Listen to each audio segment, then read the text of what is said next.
नमस्कार, दर्श न्यूज देख रहे हैं आप। मैं प्रीति दयाल आपके साथ। मालदीव के नेताओं की तरफ से भारत और प्रधानमंत्री नरेंद्र मोदी को लेकर की गई आपत्तिजनक टिप्पणी के बाद माहौल पूरी तरह से गरमाया हुआ है। लेकिन दूसरी तरफ देश में लोकसभा चुनाव को लेकर तैयारियां भी जोरों पर है। देश के प्रधानमंत्री नरेंद्र मोदी की पार्टी बीजेपी हर सीट तक पहुंचने की तैयारी में है। खबर है कि इस रणनीति के तहत खुद पीएम नरेंद्र मोदी कई राज्यों का दौरा करने वाले हैं। इसके अलावा विकसित भारत संकल्प यात्रा के माध्यम से ग्रामीण इलाकों से लेकर शहरी क्षेत्रों तक की हर सीट पर कोई ना कोई केंद्रीय मंत्री पहुंच रहा है। इस बीच ज्यादातर बड़े राज्यों का पीएम नरेंद्र मोदी 5 फरवरी से कम एक बार दौरा कर सकते हैं। आपको याद दिला दें कि तमिलनाडु, केरल, लक्षद्वीप जैसे कई राज्यों में पहुंचकर पीएम नरेंद्र मोदी ने दक्षिण भारत से इसकी शुरुआत भी कर दी है। यही नहीं, खबर है कि यूपी, गुजरात, महाराष्ट्र और बिहार जैसे कुछ बड़े राज्यों में तो कम से कम 2 बार दौरे हो सकते हैं। यह बात कर ले बिहार की, तो लगातार ऐसी चर्चा हो रही है कि यहाँ के चंपारण से बिहार बीजेपी कार्यकर्ताओं में उत्साह भरने के लिए प्रधानमंत्री नरेंद्र मोदी बिहार की धरती से उद्घोष करने वाले हैं। मिली जानकारी के अनुसार पीएम मोदी राज्य के 3 कोने से बिहार वासियों से आत्मा की आवाज पर वोट मांगेंगे।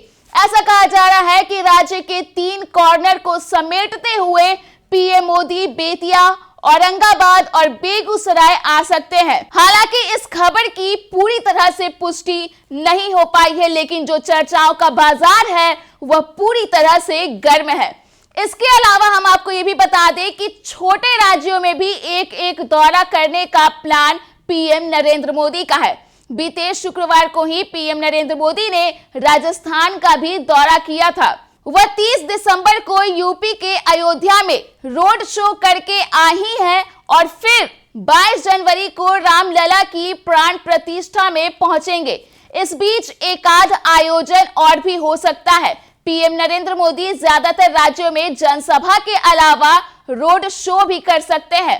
अक्सर वो लंबे रोड शो करते हैं और भाजपा के लिए यह रणनीति काफी कारगर रही है। ऐसे में एक बार फिर से पीएम नरेंद्र मोदी वह तरीका अपना सकते हैं।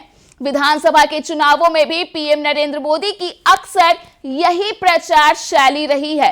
वह चुनाव के ऐलान से पहले ही कई दौरे करते हैं और अहम परियोजनाओं के शिलान्यास और उद्घाटन भी करते हैं। इससे चुनावी माहौल में जनता पर छाप छोड़ने में मदद मिलती है। इस बीच खबर यह भी है कि पीएम नरेंद्र मोदी 2 दिनों के लिए 10 जनवरी से गुजरात दौरे पर होंगे। इस दौरान वह वाइब्रेंट गुजरात समिट में हिस्सा लेंगे। इसके बाद 12 जनवरी को उनका महाराष्ट्र जाने का प्लान है। यहां वह नवी मुंबई में मुंबई ट्रांस हार्बर लिंक का उद्घाटन करेंगे। इसी दिन वह नासिक जाएंगे और वहां नेशनल यूथ फेस्टिवल में रहेंगे। इधर बात कर ली इंडिया गठबंधन की, तो बिहार की 40 लोकसभा सीटों के बंटवारे को लेकर पहली बैठक राजद और कांग्रेस के बीच दिल्ली में हुई। रविवार को दिल्ली में कांग्रेस के राष्ट्रीय अलायंस कमेटी के संयोजक मुकुल वासनिक के आवास पर दोनों दलों के नेताओं ने इस मसले पर चर्चा की। बैठक को दोनों दलों के नेताओं ने ऑल इज वेल की बात कही। इस बैठक में बिहार से प्रदेश कांग्रेस अध्यक्ष डॉक्टर अखिलेश सिंह और राजद से राज्यसभा सांसद मनोज झा मौजूद रहे। करीब 2.5 घंटे तक चली इस बैठक में बिहार में लोकसभा की 40 सीटों को लेकर इंडिया गठबंधन के सभी घटक दलों के बीच सीट बंटवारे पर चर्चा हुई, लेकिन अभी भी सीटों पर माथापच्ची जारी है। ऐसे में यदि प्रधानमंत्री नरेंद्र मोदी बिहार आते हैं तो यह कई मायनों में बेहद ही खास माना जा रहा है। तो फिलहाल के लिए इस खबर में इतना ही। तब तक के लिए देखते रहिए दर्श न्यूज।